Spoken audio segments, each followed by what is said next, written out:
And there's misinformation everywhere. We're getting a constant flow of this misinformation, so it can be from a stop sign or a yield sign or from other people. So think about how this would work. The media could give you information that might bias you in a particular way and create a false memory or an impression of something.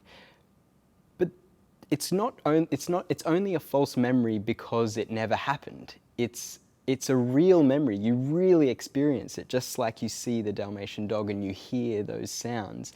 It's not like this memory is inferior to others. So Beth's work for me really demonstrates that what we remember is shaped by the sum of our experiences. So if memory's not working like a video camera, it's hard to even recognize that you've made an interpretation at all. All of this stuff is coming at you, and it's just like a visual illusion. You remember it vividly, and it's actually happening to you. So let's use an example to make that a bit more concrete, with a visual illusion. Now this is an illusion that you and I, as well as one of my honors students, discovered a couple years ago. And I think we can use it to really kind of highlight the fact that we really have no control. We're completely unaware of having made an interpretation, and the illusion happens to us in the same way that these memory illusions are just as real as of actual memories. Now we're going to present you with some faces on the screen, and I want you to keep your eyes on the center of the cross in the middle of the screen.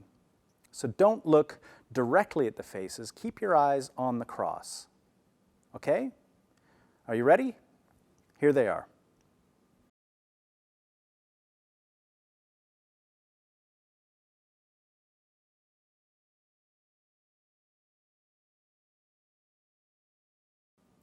By this point in the video, the faces should look a little bit strange, right? So they might look a little bit alien-like. Some of the eyes might be a little larger than you'd expect, and they might look a little bit paler.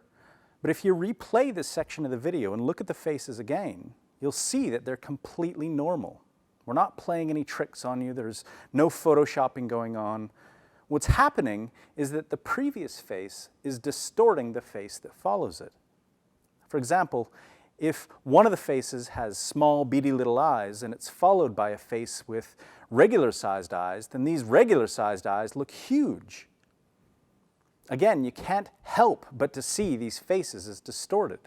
That's kind of the nature of the illusion. There's nothing that you can do about it. You're not even aware that your visual system is doing any sort of comparison. It's just happening to you. So think about what's happening here. With this visual illusion, when the faces are flashing up and they look alien-like, it's nothing that you're doing, it's just happening to you.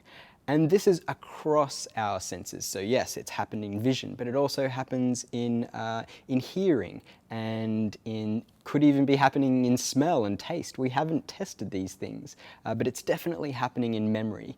We're unaware that we've made an interpretation, and the sum of our